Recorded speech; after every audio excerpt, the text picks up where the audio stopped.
필립의 사연방을 찾아주신 여러분 안녕하세요. 오늘은 범죄 스릴러 영화만큼이나 소름 끼치는 사연을 가지고 찾아왔습니다. 그럼 바로 사연을 읽어보겠습니다. 안녕하세요. 저는 필립의 사연방을 격하게 사랑하고 있는 평범한 40대 남자입니다. 많은 사연자님들 이야기를 듣고 인생 살아가는데 큰 교훈을 받기도 하고 마음의 위안도 여러 번 되었는데 이번에는 보답하는 마음으로 제 이야기를 들려드릴까 해요. 많은 분들이 재미를 드리고 싶은 마음으로 사연을 쓰는 것이니 부족하더라도 끝까지 들어주셨으면 진심으로 감사할 것 같네요. 제 이야기는 5년 전으로 거슬러 올라갑니다.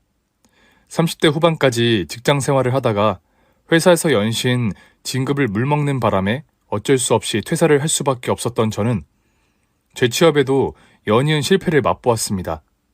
그동안 일 중독자라고 불릴 만큼 잠자는 시간을 제외하고는 일만 했는데 이렇게 쓰디쓴 추억의 맛을 보니 인생이 많이 허무하더라고요. 비혼주의자였던 전 연애도 거의 하지 않고 저를 위해 앞만 보고 달렸던 것 같습니다. 그런데 회사에서 나오게 되면서 인생을 되돌아보니 후회만 많이 들었어요. 그래서 부질없는 노력으로 인생을 재미없게 보내지 않기로 다짐하며 제2의 인생에 막을 올렸습니다. 경력직으로 취직이 어려운 상황이니 마음을 비우고 작게나마 사업을 해보기로 했어요. 회사에 쩌든 생활을 하지 않고 적당히 일을 하고 휴식과 여가를 찾을 수 있도록 균형을 맞추며 살아갈 계획이었어요. 오랜 회사 생활로 망가진 몸을 고쳐가며 자신을 아끼기로 했죠. 그래서 제가 시작한 사업은 무인 점포였습니다. 대기업을 다니며 모아둔 돈과 퇴직금이 꽤 많아서 무인 편의점과 무인 아이스크림 가게, 그리고 무인 빨래방을 열었어요. 무인 시설이 유행하고 선호하는 시기에 시작해서 첫 달부터 매출은 예상보다 많았습니다. 저는 아침 저녁에만 사업장에 들려 정상과 청소를 하고 나머지 시간에는 오로지 저만을 위한 시간을 보냈답니다. 자기 개발을 위해 사회적으로 성공한 사람들의 강의를 들으러 가기도 했고 혼자 바다 여행을 떠나기도 했어요. 마음이 바쁘던 시절에는 꿈도 꾸지 못했는데 경쟁 사회에서 벗어나니 여유로운 마음으로 여기저기 오갈 수 있었네요. 그렇게 마음의 여유를 찾다 보니 오래전 끊겨버린 연애가 고팠습니다.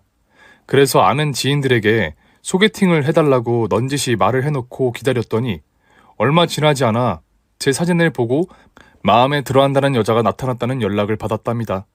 설레는 마음으로 소개팅 자리에 나갔는데 굉장히 예쁘고 어린 여자분이 나와 있었어요. 제 입장에서는 너무 감사한 일이긴 하지만 나이차가 꽤 많을 것 같아 한 번의 만남으로 만족하고 헤어질 생각이었죠. 각자 소개를 하고 어색한 분위기 속에 식사를 한 다음 제가 승민 씨라고 했죠. 아무래도 나이차가 너무 많이 나죠. 또 사진과 많이 달라서 절 보고 실망하신 것 같은데 그만 일어나시죠? 라고 말했더니 소개팅녀가 실망을 하다뇨? 제가 오빠 마음에 들어서 만나겠다고 했다는 말 못 들으셨어요? 그리고 오빠는 실물이 훨씬 멋있고 잘생기셨어요. 또 나이차가 많이 나면 어때요? 저희 부모님도 우리처럼 띠동갑 커플이신데 평생 부부싸움 한번 하시지 않고 잘 살고 계세요. 이만하면 제 마음이 전달됐겠죠? 라며 초긍정 대답을 해주더라고요. 그래서 저는 그녀를 욕심내게 되었고 첫 만남에 사귀자고 고백을 하고 연인으로 발전했네요. 저희는 3개월 동안 아주 뜨겁고 강렬한 사랑을 했고 하루도 보지 않으면 눈에 가시가 돋칠 만큼 애절하고 간절한 사이가 되었습니다. 제 나이도 있고 승미 씨를 절대 놓치면 안 되겠다는 생각에 굉장히 빠른 프로포즈를 했답니다. 진부하지만 꽃다발과 반지를 사서 승미 씨 앞에 무릎을 꿇고 승미야, 오빠랑 결혼하자. 내가 평생 행복하게 해줄게. 손에 물도 묻히지 않고 돈으로 코를 풀며 살게 해줄게. 라고 유쾌한 멘트로 청혼을 했더니 오빠, 나도 좋아. 사실 언제 프로포즈 하나 기다리고 있었어. 우리 마음이 같으니 빨리 결혼하자. 라며 저와 같은 속마음을 보여주었답니다. 그래서 일주일도 지나지 않아 저희 부모님께 승미를 인사시켜 드렸더니 부모님은 나이차 때문에 놀라시긴 했지만 애교가 있고 예쁜 승미를 두 팔 벌려 며느리로 받아들이셨습니다. 여러모로 저에게 과분한 여자였으니 저희 집에서는 손쉽게 허락을 받았어요. 그리고 다음 주에는 승미의 부모님을 찾아뵙게 되었는데 승미가 저에 대한 이야기를 하나도 하지 않아서 첫 대면부터 난관에 부딪히게 되었습니다. 예비 장모님은 제 얼굴을 보시더니 나이가 몇인가? 꽤 건늙어 보이는데 말이야. 라고 대번 나이차가 많이 나는 걸 맞추셨습니다. 그래서 전 어머님, 나이차는 조금 나지만 제 몸은 20대 못지않게 건강하고 정신도 젊어서 승미와 사는데 아무런 지장이 없을 겁니다.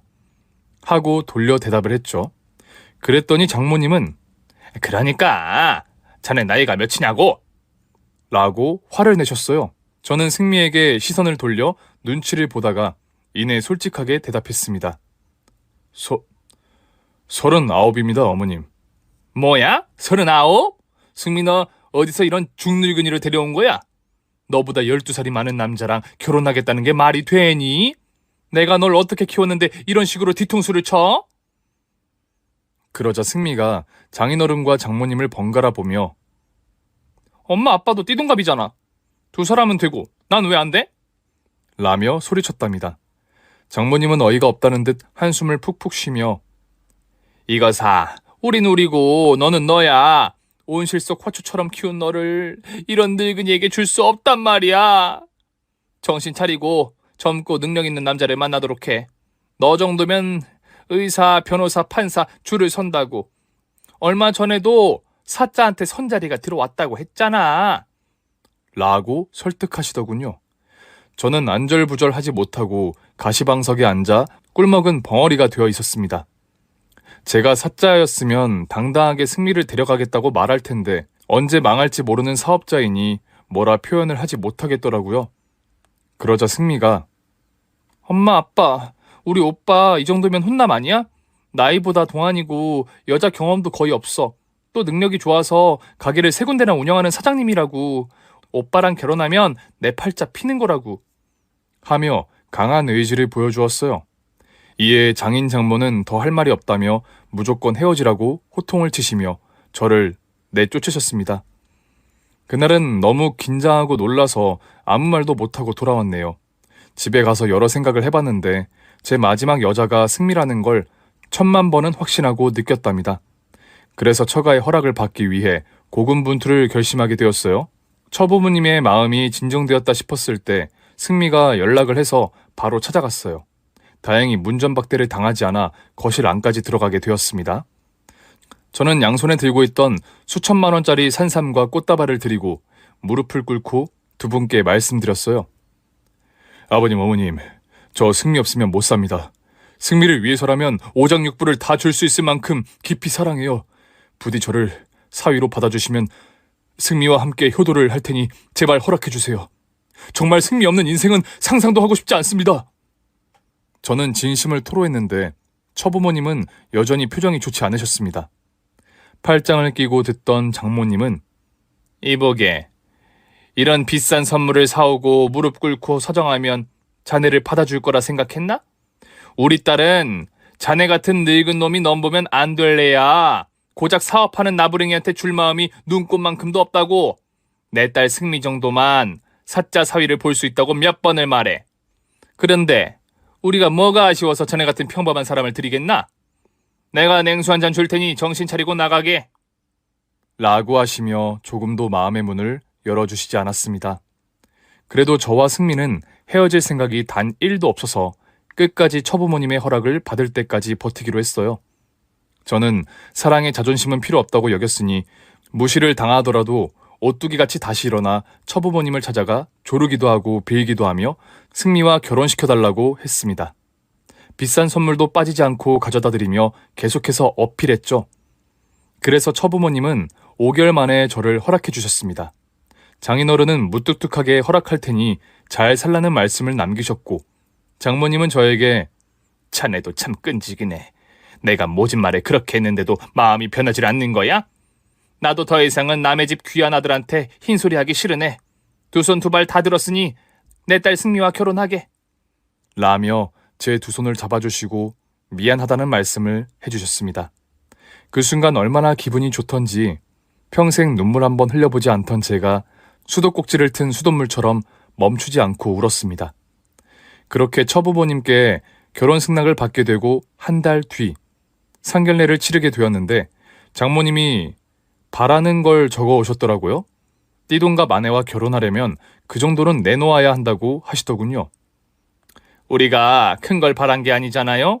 장인한테 1억짜리 외제차에 저한테 5천만 원짜리 다이아 목걸이 그리고 집 명의를 내 딸로 해달라는 게 큰 바람이 아니지 않나요? 사돈, 아무리 그래도 이건 너무 심하잖아요. 혼수는 3천만 원에 맞춰오면서 우리한테 예단을 달라는 것도 모자라 거액의 외제차에 다이아라니요?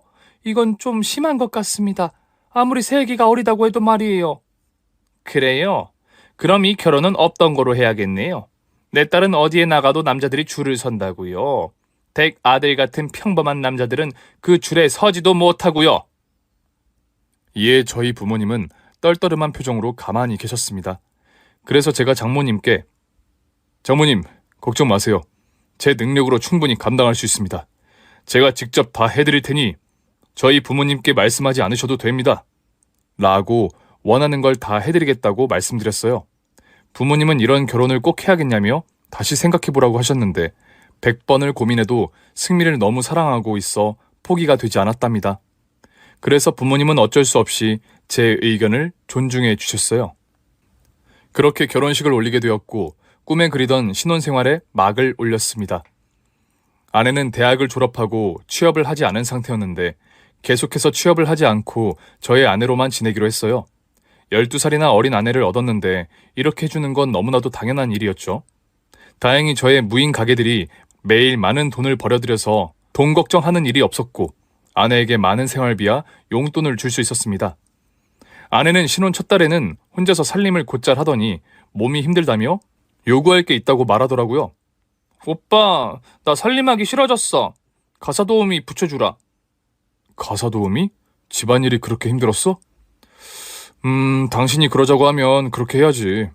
그럼 내일부터 살림하지 말고 취미로 운동도 다니고 공부도 하면 되겠다. 정말이지? 그럼 나 바로 필라테스 끊어야지.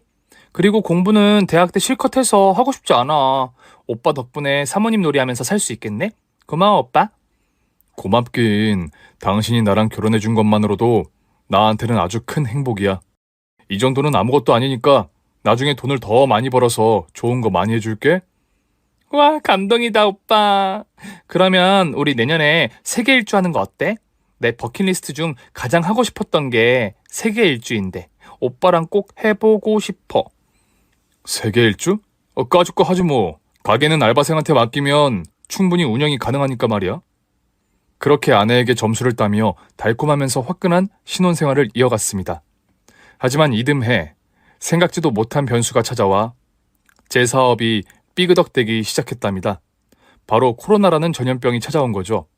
제 가게는 무인 시스템이라 큰 타격이 없을 거라 생각했는데 전혀 그렇지 않았습니다. 사람들이 아예 집 밖으로 나오지 않는 바람에 제 가게들은 잉여 가게가 되었답니다. 매출이 반토막에 이어 반의 반토막이 되어 눈앞이 캄캄해지더군요. 무인 빨래방과 아이스크림 가게는 적자가 나와 폐업을 하고 무인 편의점은 수익이 조금이라도 나고 있어서 계속 운영하기로 했죠. 그것만으로 생계를 유지하는 게 가능하긴 했지만 아내가 저와 살면서 늘어난 씀씀이를 유지하기는 어려웠습니다.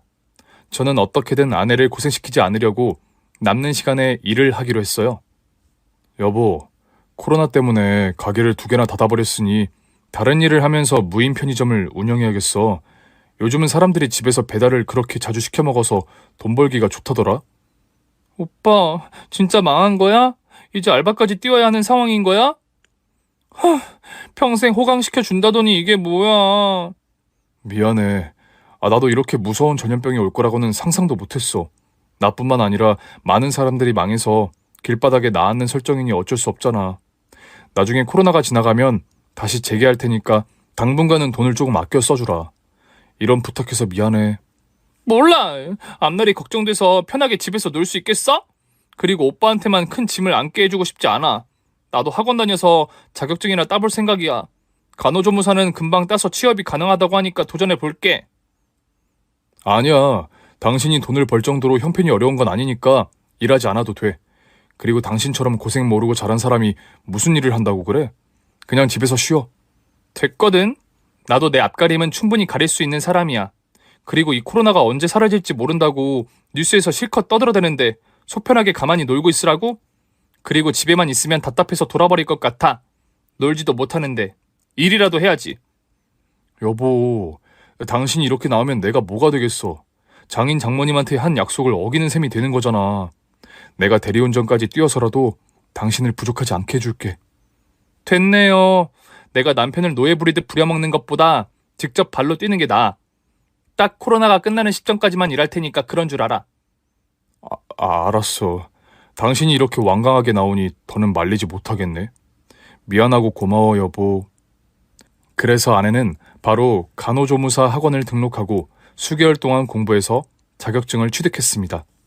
병원의 간호사와 간호조무사가 부족한 실정이라 취업하는 데에는 큰 어려움이 없었고 병원 일이 금세 적응되었는지 일하면서 불만이 거의 없다고 하더군요. 그런데 수습기간이 끝나자 3교대 근무가 시작되어서 집에 오는 시간이 일정치 않기 시작했습니다. 그래서 아내는 매일 녹초가 되어 집에 들어왔고 아무것도 하지 않고 잠만 자고 다시 출근하기를 반복했어요. 그런 아내를 매일 보자 제 마음은 어떤 말로도 형용되지 않을 만큼 아팠답니다. 여보, 일이 많이 힘들지. 지금이라도 그만두면 안 될까? 당신이 교대 근무를 시작하고 나서는 많이 지쳐 보여. 살도 많이 빠지고 말이야. 우리 먹고 사는데 큰 지장은 없으니까 일은 그만두면 안 될까? 치, 당신 지금 꼴랑 300만 원 벌고 있어. 그 돈으로 먹고는 살겠지. 그런데 그거 가지고 만족하는 삶을 살 수가 없어. 내가 교대 근무로 받는 월급이 얼마인 줄 알아? 무려 500만 원이라고. 내가 오빠보다 훨씬 능력이 있는 거 모르겠어? 미안하다. 내가 많이 부족해서 이런 날이 오고 말았네. 그럼 코로나가 잠잠해질 때까지만 참아줘. 그날이 오면 내가 어떻게든 성공할 테니까. 아내는 눈살을 찌푸리며 저에게 믿음이 가지 않는다며 짜증을 내고 침대에 눕더군요. 아내는 제 사업이 내려앉을 때부터 잠자리를 거부했고 작은 스킨십조차 허락해주지 않았어요. 그리고 3교대였던 근무 시간은 언제부터인가 야간 근무만 하게 되어 아침이나 낮이 되어 집으로 돌아왔습니다. 잠시 동안 아내 얼굴을 보는 아침 시간에는 항상 술 냄새가 심하게 풍겨왔어요.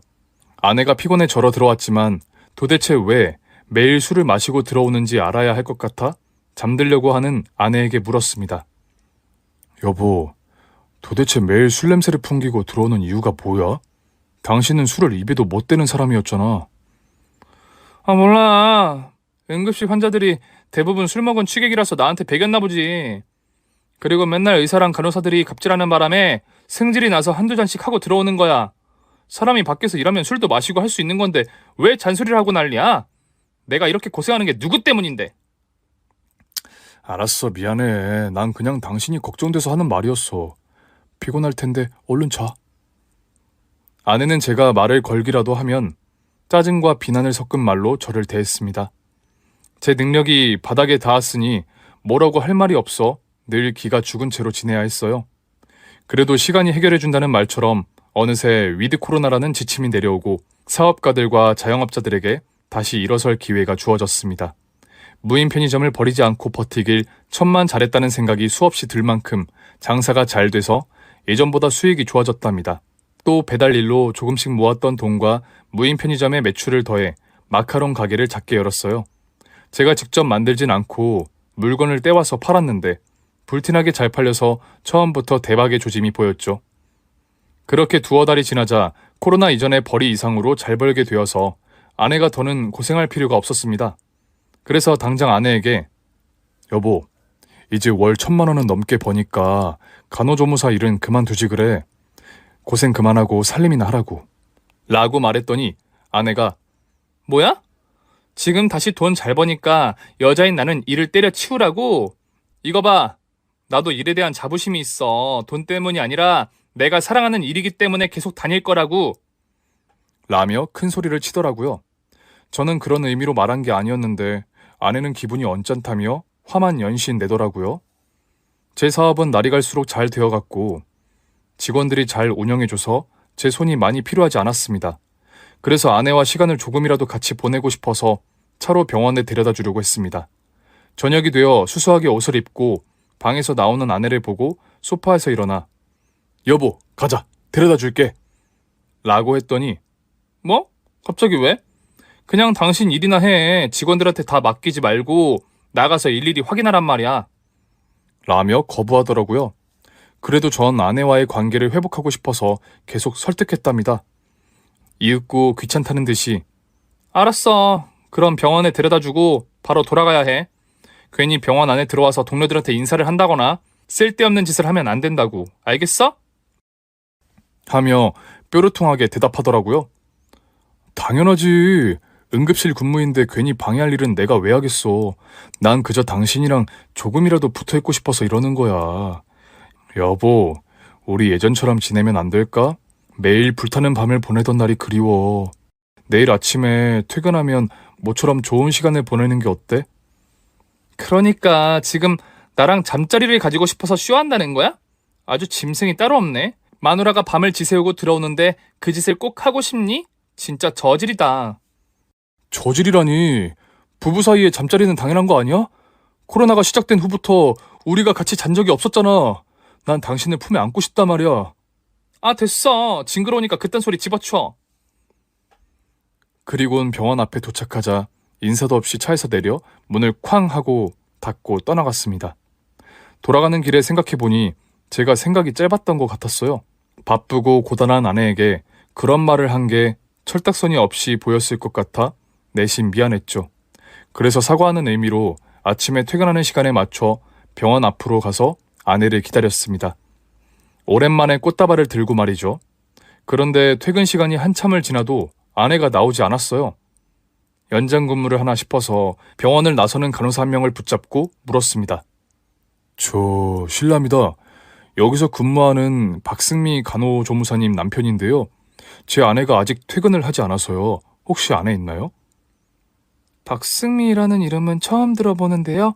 제가 응급실 근무를 7년 했는데 그런 이름은 들어보지 못했다고요. 정말요? 분명히 병원이 맞는데? 그럼 응급실이 여기 말고 다른 데가 있나요? 그게 무슨 소리예요? 병원에 응급실이 하나씩 있지 여러 개가 있는 게 아니잖아요. 아무튼 박승미라는 간호조무사는 본 적도 들어본 적이 없으니까 그렇게 알고 가보세요. 여자의 말에 이게 어떻게 된 일인가 싶어 근심이 가득 차오르기 시작했습니다. 저는 서둘러 집으로 출발했고 30분 뒤 집에 도착해 자고 있는 아내를 보았습니다. 여전히 술 냄새가 심하게 풍기고 있는 채 말이죠. 깨워서 사실을 묻고 싶었는데 머릿속이 복잡해서 일단 그대로 두고 나와서 어떻게 해야 할지 생각을 정리했습니다. 아내가 병원에 다니지 않고 뭘 하고 다니는지 물어본다면 분명히 의심이 어쩌고 하면서 화를 낼 게 뻔했으니 미행을 해서 확실하게 어디로 가서 무슨 일을 하는지 확인해 보기로 결론을 내렸어요. 저는 아내가 자는 동안 일터를 돌며 정리와 청소를 했고 결산을 하고 돌아왔습니다. 그리고 잠에서 깨어난 아내에게 콩나물국을 끓여주며 여보, 어제도 진상 환자가 많았나 봐. 화가 많이 나서 한잔한 거지? 아주 잘했어. 그런 진상을 겪으면 바로바로 기분을 풀어줘야 해. 라고 위로의 말을 건넸더니 웬일이래? 술 먹고 들어오면 바가지 긁던 사람이? 어쨌든 덕분에 속을 제대로 풀었어. 라고 하더군요. 그런데 여보, 당신이 일하는 병원 응급실에 아직도 일손이 부족해? 언제까지 야간 근무만 쭉 해야 하는 거지? 모르겠어. 일이 고되니까 사람들이 들어오면 한 달을 못 버티고 나간다니까. 지금 간호사랑 간호조무사 합쳐서 7명 뿐이야. 그래서 다들 한 가족처럼 지내고 있지? 아, 그럼 서로의 이름을 모를 일은 없겠네? 당연하지. 명찰까지 달고 다니는데 이름을 모를 리가 있겠어? 당신 오늘 왜 그래? 아니야. 그냥 궁금해서 물어봤어. 아내의 말을 듣자 병원에서 일하는 게 거짓말이라는 걸 확실히 알겠더군요. 어디서 뭘 하고 다니길래 매일 아침에 술 냄새를 풍기며 들어오는지 반드시 확인하고 말겠다는 결심을 했답니다. 수수한 옷차림으로 화장을 대충한 아내는 출근하겠다고 나섰고 저는 곧장 뒤를 미행하기 시작했습니다. 아파트 단지를 빠져나간 아내는 버스가 아닌 택시를 탔고 병원이 아닌 다른 방향으로 향하더라고요. 한참의 시간을 달려 도착한 곳은 어느 산 밑의 입구였습니다. 불륜의 성지가 산이라는 말이 떠올라 얼굴이 붉어지더군요. 차에서 아내가 움직이길 기다렸다 나가려고 했는데 누구를 기다리고 있는지 가만히 서성이고 있더군요. 조금만 있으면 불륜남이 나타나서 같이 등산로로 올라갈 거라는 생각이 들어서 주먹을 불끈 쥐고 만발의 준비를 하고 있었습니다. 그런데 잠시 후 아내 앞에 나타난 사람은 아내와 비슷한 또래의 여자였습니다. 그 여자가 아내에게 큼지막한 쇼핑백을 내밀자 그걸 들고 화장실로 들어가더군요. 저는 차에서 내려 어둠 속에 몸을 숨겼습니다. 이윽고 화장실에서 나온 아내의 모습은 경악할 만큼 놀라운 모습이었어요. 술집에서나 볼 수 있는 홀복을 입고 쥐잡아 먹은 듯한 입술을 칠하고 갸루상처럼 화장을 떡칠했더라고요. 가로등 아래에서 아내와 친구로 보이는 여자의 대화 소리가 들려왔습니다. 야, 이 기집애야. 나 언제까지 네 옷셔틀을 해야 하는 건데 맨날 들고 나르는 게 얼마나 귀찮은지 알아? 아유, 기집애. 치사하게 구네. 알았다. 여기 수고비 줄게. 듣지? 그나저나 오늘 큰손들 많이 오니까 제대로 작업하자고. 실수하면 안 된다. 나야 네가 시키는 대로만 하면 되잖아. 네가 사람 잡는데 초고수인 네 옆에 있으면 걱정할 게 없다고. 알면 됐어. 그럼 슬슬 올라가 볼까? 가보자. 돈 벌러. 두 여자는 하이힐을 신은 채 등산로 입구를 지나 산을 오르기 시작했습니다. 야밤에 여자 둘이 어딜 가는 건지 도무지 감이 잡히지 않았습니다. 두 사람은 등산로가 아닌 길로 엉거주춤 올라가는데 뒤따라 올라가 보니 공동묘지가 펼쳐져 있었어요. 저는 너무 무서워서 혼잣말이 절로 나왔습니다. 쟤기, 도대체 어딜 가는 거야? 공동묘지에 무슨 볼일이 있어서 여길 온 거냐고. 저 옷꼬라지는 또 뭐고? 제 걸음소리가 들릴까봐 조심조심 뒤를 쫓았습니다. 조금 전 아내 친구가 사람 잡는데 초고수가 아내라는 말이 떠올려 봤는데 아무래도 큰 범죄 사건이 일어날 것 같은 느낌이었어요. 스산하고 을씨년스러운 산길을 오르는 것도 귀신이라도 나올까봐 오줌이 찔끔 나오기도 했네요. 30분이 넘게 나뭇가지를 헤쳐가며 오르자 바람에 흔들거리는 비닐하우스가 보였습니다. 아내와 친구는 그 안으로 들어가더군요. 제 머릿속에는 끔찍한 범죄 사건이 일어날 장소라는 게 뼈저리게 느껴져서 쉽게 다가가지 못하고 발만 동동 구르고 있었습니다. 그런데 누군가의 핸드폰 불빛에 비닐하우스 근처가 눈에 들어왔는데 양복을 입은 덩치 큰 남자 둘이 보였어요. 이번에도 너무 무서워 혼잣말이 나오더군요. 도대체 여기서 뭘 하고 있는 거야? 무시무시한 사건이 벌어지고 있는 게 분명한 것 같은데 왜 내 마누라가 가담하고 있는 건지 진짜 오금이 떨려 움직이질 못하겠네. 약 20분 동안 내면 갈등을 하다가 끝내 비닐하우스 안으로 들어가기로 결정했습니다. 양복 입은 사내들을 피해서 들어가려고 했는데 입구가 한 곳뿐이어서 어쩔 수 없이 덩치 큰 남자들과 부딪혀야 했습니다. 어떻게 오셨습니까? 이 안에 볼 일이 있어서 왔습니다. 정확히 어떤 볼 일이요? 저는 능글맞게 에이, 왜 이래? 나 처음 봐요? 어제도 왔다 가는데 빡빡하게 굴지 맙시다. 라고 말했는데 남자들은 꿈쩍도 하지 않더라고요. 우린 당신을 처음 봅니다. 여기 아무나 들어가지 못하니 돌아가세요. 에잇, 모르겠다. 비켜, 이 돼지 새끼들아. 두 남자를 밀어내고 비닐하우스로 들어가려는데 다시 붙잡혀 밀려났습니다. 그리고 저에게 주먹을 휘둘렀는데 가까스로 피했답니다. 그냥은 들어가지 못할 것 같아 바닥에 있던 막대기를 하나 들고 덩치 둘의 거시기를 툭툭 때려줬습니다. 역시 천하장사라도 그곳의 고통을 참을 수 없었기에 덩치남들은 그곳을 잡고 신음을 내며 쓰러졌어요. 그래서 비닐하우스의 문을 열고 들어갔더니 제 눈에 믿을 수 없는 광경이 펼쳐졌습니다. 국방색 담요를 깔고 화투를 치는 수십 명의 사람들과 그 옆에서 시종을 들고 있는 홀복을 입은 여자들이 보였습니다. 그중 제 아내도 있었죠. 알고 보니 아내는 도박판에서 술을 따르고 웃음을 팔며 돈을 버는 여자였던 겁니다. 제가 소란스럽게 들어갔더니 사람들의 이목이 집중되었고 아내와 눈을 마주치게 되었어요. 아내는 긴 머리카락으로 얼굴을 가리고 모른 척했답니다. 그래서 친히 걸어가서 아내 앞에 쪼그리고 앉아서 여보, 여기가 병원이야? 헐벗은 옷차림으로 환자들한테 주사 대신 술을 놔주고 있던 거야? 라고 말했더니 아내가 적반하장으로 뭐 어쩌라고? 내가 몸을 팔았니? 그냥 술 좀 따른 것뿐이라고. 여기서 내가 하루에 얼마를 버는 줄 알아? 당신이 한 달에 버는 돈만큼 벌 수 있다고. 라며 자기가 하는 일이 매우 정상적인 거라며 상관하지 말라고 하더군요. 너무 어이가 없고 기가 막혔던 저는 아내의 뺨에 손을 올리고 말았습니다. 왜 때려? 내가 이렇게 된 건 다 당신 때문이잖아. 오빠가 돈만 잘 벌어왔어도 내가 이런 데 빠지지 않았을 거라고. 그게 왜 내 탓이야? 내가 일하지 말라고 그렇게 말렸는데 네가 간호조무사인지 뭔지 한다고 나갔잖아. 그런데 병원이 아닌 비닐하우스에 취직한 걸 보니 참 기가 막히다. 나도 처음엔 병원에서 일했었어. 정말 잘해보려고 했는데 간호사년들이 텃세를 존나게 부리는 걸 못 견디겠는 걸 어떡하냐. 더럽고 치사해서 때려치웠는데 마침내 친구가 고소득이 가능한 일이 있다 해서 소개를 받고 여기에 온 거라고. 당신이 계속 돈만 잘 벌어줬어도 내가 여기에 오는 일은 없었을 거라고.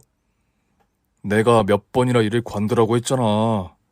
얼마 전에는 벌이가 좋아져서 제발 쉬라고 부탁까지 했잖아. 그런데 네가 자부심이 어쩌고 하면서 고집을 부렸지? 그런데 술 따르고 호구들 꼬셔서 도박판에 끌어들이는 게 네가 말한 자부심이냐? 아무리 직업에 귀천이 없다 해도 이건 쓰레기들이나 하는 짓이라고. 그게 무슨 상관이야? 돈 맛을 봤는데 어떻게 관둬? 나 여기서 하루에 500만 원은 쉽게 벌어. 몇 년만 고생해서 해외로 뜰 생각이었다고. 아내는 쉽게 많은 돈을 벌었으니 쉽게 관두지 못하고 있었던 겁니다. 아내를 설득하려고 했는데 눈빛과 옷차림, 천박한 말투를 들으니 오만 정이 떨어지더라고요. 더 이상 제 아내가 아니라는 걸 느낄 수 있었죠. 잠시 후 저와 아내의 다툼 소리에 하우스에 경호원들이 몰려와서 저를 끌고 나가려 했습니다. 하지만 제가 비닐하우스에 들어오기 전 경찰에 신고해서 저를 쫓아내기 전에 형사들이 급습하고 말았어요. 비닐하우스 안에 있던 도박꾼들은 비닐하우스를 찍고 도망치기 시작했고 형사들은 한 명 한 명 놓치지 않고 힘겹게 모두 체포하는 데 성공했어요. 아내 역시 쇠고랑을 차고 경찰서에서 조사를 받았는데 아내는 도박을 한 게 아니라 술을 따르는 접대부였기 때문에 구속이 되지 않고 친정으로 돌아가 재판을 기다리게 되었답니다. 저는 길게 생각할 것 없이 이런 여자와 하루도 같이 살 수 없어 바로 이혼 서류를 퀵으로 보냈어요. 그러자 장모님한테 바로 전화가 걸려오더군요. 이보게 김서방, 내 딸이랑 이혼하겠다니 이게 무슨 소린가? 이 기집애가 찰떡선이가 없어서 실수를 한 거야. 쉽게 돈을 벌다 보니 눈깔이 뒤집힌 거라고. 김서방, 이렇게 된 것에는 자네 탓도 있지 않는가? 그러니 좋은 게 좋은 거라고. 화해하고 다시 잘 살도록 해보게. 싫습니다, 장모님. 아무리 철이 없어도 헐벗고 술 따르며 돈 버는 여자는 거부하고 싶네요. 그뿐만 아니라 호구들에게 접근해 도박장으로 끌어들인 짓을 벌였다고요. 그리고 제가 생활비를 주지 않은 것도 아니고 굶긴 것도 아닙니다. 일하지 말라고 여러 번 말렸는데도 자기가 고집을 부려서 이런 일이 생긴 겁니다. 제 탓으로 돌릴 생각은 추호도 하지 마세요. 꼭 그래야겠나? 띠동과 마네랑 살면 이런 일도 이해해줘야 하는 거 아닌가? 자네 같은 중늙은이랑 살아주면 감수해줘야 하는 게 당연한 거 아니냐고? 아직도 나이 차를 들먹이면서 참으라는 겁니까? 그걸로 저한테 뜯어간 돈이 얼마인지는 아세요? 그놈의 거지근성 정말 지긋지긋하네요. 장모님, 아니 이제 장모라고 부를 일도 없을 겁니다. 합의 이혼하지 않을 거면 소송으로 가겠습니다. 그런 줄 아시고 당신 딸에게 결정하는 대로 연락 주라고 하세요. 그렇게 전화를 끊어버리고 이삿짐 센터를 불러 집에 있던 아내의 혼수와 짐을 처가로 보내버렸습니다. 아내와 처부모님은 이혼 소송으로 가면 큰 위자료를 물어야 할 걸 알았는지 쉽게 합의 이혼을 하겠다며 법원에서 만나 남남이 되었어요. 마음 같아선 제 정신적 피해 보상을 받고 싶었는데 진흙탕 싸움을 하며 마주치고 싶지 않아서 똥밟았다 생각하고 넘어가기로 했네요. 그리고 얼마 뒤 아내가 도박장에서 일했던 일로 재판을 받게 되었는데 벌금형만 받고 처벌을 피하더라고요. 이러거나 저러거나 관심을 갖지 않고 제 인생에만 신경 쓰기로 했습니다. 진정한 복수는 제가 더 성공해서 잘 사는 거라 생각해서 사업을 열심히 키웠어요. 그런데 몇 달 뒤 처부모님과 전처가 저를 찾아왔습니다. 세 사람은 먹구름이 가득한 몰골이었답니다. 저는 무슨 말을 하는지 드러나 보기로 하고 집 안으로 들였어요. 그러자 세 사람이 다짜고짜 무릎을 꿇더군요. 먼저 장모님이 말했습니다. 이보게 김서방, 우리 딸 때문에 마음고생이 심했지? 그래도 자네 얼굴이 활짝 핀 걸 보니까 마음이 놓이는구먼. 당연하죠. 당신 딸 면상을 안 보고 사니 마음이 편하니 얼굴이 펴지 않는 게 이상하지 않겠어요? 그렇구먼. 자네라도 잘 살고 있으니 다행이구먼. 그런데 우리는 전혀 잘 살지 못하고 있어. 글쎄 인연이 하우스에 술 따르러 들락거리더니 화투패를 잡고 도박에 빠지게 됐어. 그래서 우리 몰래 집문서까지 가져가서 담보로 대출을 받아서 도박으로 모두 날려버렸네. 지금 우리 세 식구는 당장 오갈 곳이 없게 됐네. 내가 딸 자식을 잘못 키운 탓이지. 에휴, 이보게 김서방. 자네가 우릴 좀 도와주면 안 되겠나? 내 딸이랑 살았던 정이 있을 테니 작은 아파트 한 채라도 마련해주면 안 되겠냐고. 그걸 말이라고 해요? 그리고 제가 그런 부탁을 들어줄 거라 생각하셨어요? 어림없는 소리 하지 마시고 당장 내 집에서 꺼지세요. 당신 딸이 이렇게 망가진 건 내 탓이 아니니까 또 헛소리 하지 마시고요. 그러자 장모님은 본색을 드러내며 쌍욕을 하더군요. 이런 개같은 놈. 넌 분명히 무슨 일이 있어도 내 딸을 위해 살 거라고 했잖아. 어떤 일이 생겨도 보듬어주고 이해하고 책임지겠다고 약속했잖아. 이놈의 혓바닥에 속아 넘어간 것도 억울한데 이깟 돈 몇 푼을 못 해주겠다고? 이 애미애비 출탄 호러 새끼야. 당장 책임져. 저는 하도 어이가 없어서 대답을 하지 않고 깔깔거리며 웃었습니다. 그러자 잠시 침묵이 흐르자 이번에는 전처가 입을 열었습니다. 오빠, 나 좀 살려줘. 방금 엄마가 한 말은 너무 괴로워서 넋두리를 한 거니까 무시해. 내가 부모님 집을 다 날린 것도 모자라 도박 빚이 5천만 원이나 돼. 이거 다음 달까지 갚지 않으면 나한테 위험한 일이 생길 거라고. 제발 살려줘. 오빠가 그래만 준다면 평생 오빠 옆에서 헌신하면서 살게. 응? 오빠, 아직 나 사랑하잖아. 응? 이러지 말고 우리 침대에 가서 이야기할까? 오빠 나랑 잠자리 갖는 거 엄청 좋아했잖아. 이 더러운 년이 막 살더니 미친 소리를 하네? 침대에서 구르고 내 주머니를 털어가겠다? 어린 반푼어치도 없는 소리. 난 더 이상 너랑 엮이고 싶지 않아. 네가 한 짓은 철이 없어서 한 짓이 아니라 원래 더러운 피가 흘러서 그런 거라고. 네 부모나 너나 파렴치한 거지 같은 존재라고. 제 앞에 무릎 꿇고 있는 세 사람을 쓰레기 취급하는데도 끝까지 비굴하게 돈을 구걸했습니다. 제가 힘으로 밀어내려고 해도 나가지 않아 결국 경찰서에 신고해 내쫓아버렸죠. 그렇게 제 복수는 끝이 나나 싶었는데 얼마 뒤 빚을 갚지 못한 전처는 술집에 나가기 시작했답니다. 5천만 원의 마이킹을 땡겨서 도박 빚을 갚고 술을 따르며 갚고 있다네요. 그 소식을 들으니 전처다운 처신이라고 생각이 들더군요. 또 처부모님은 오갈 데가 없어서 정부의 자원을 받아 허름한 원룸에 들어가서 기초수급비를 받으며 연명하고 있답니다. 지금도 도와달라는 연락이 자주 오는데 가볍게 무시하고 있는 중이네요. 그리고 제 사업은 크게 번창해서 가게를 6곳이나 오픈하게 되었습니다.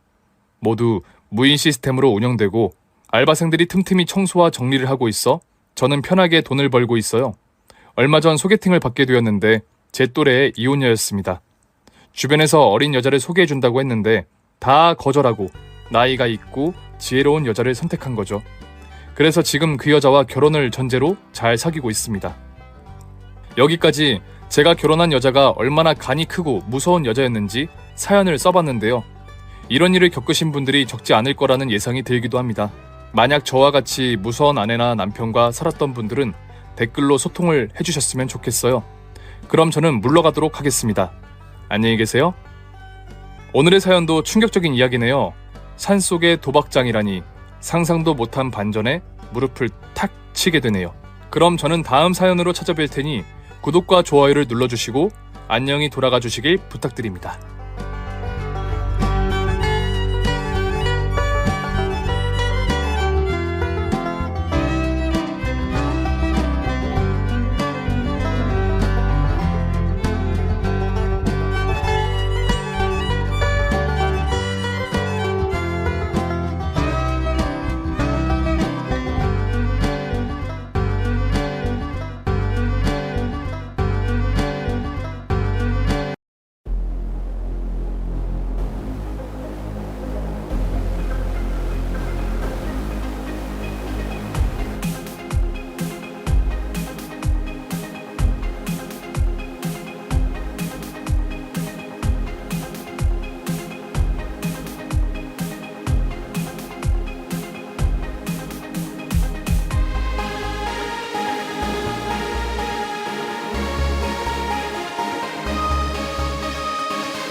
Audio Jungle.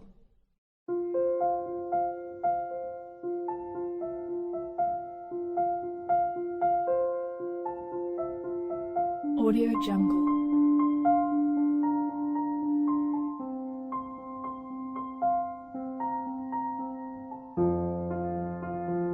Audio Jungle.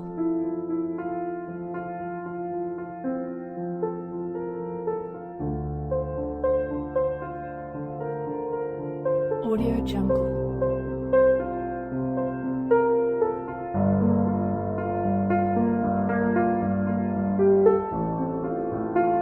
Audio Jungle.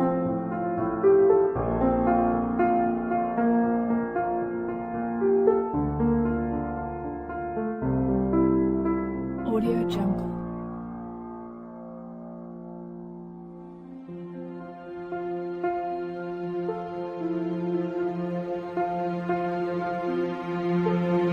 Audio Jungle. Audio Jungle.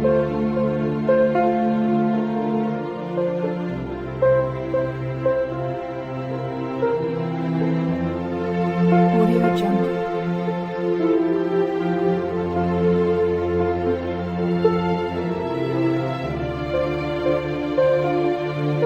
Audio Jungle.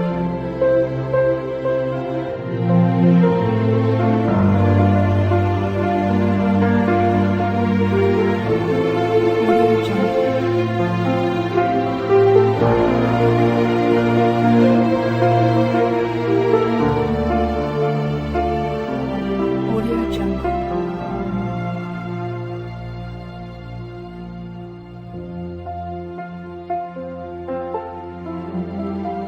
Jungle. Audio Jungle.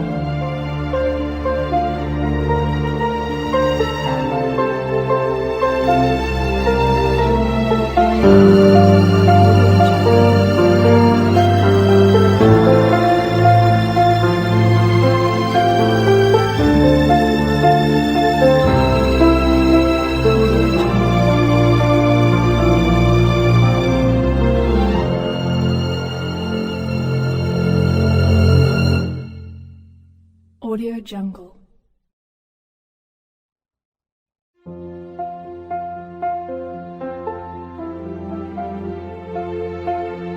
Audio Jungle.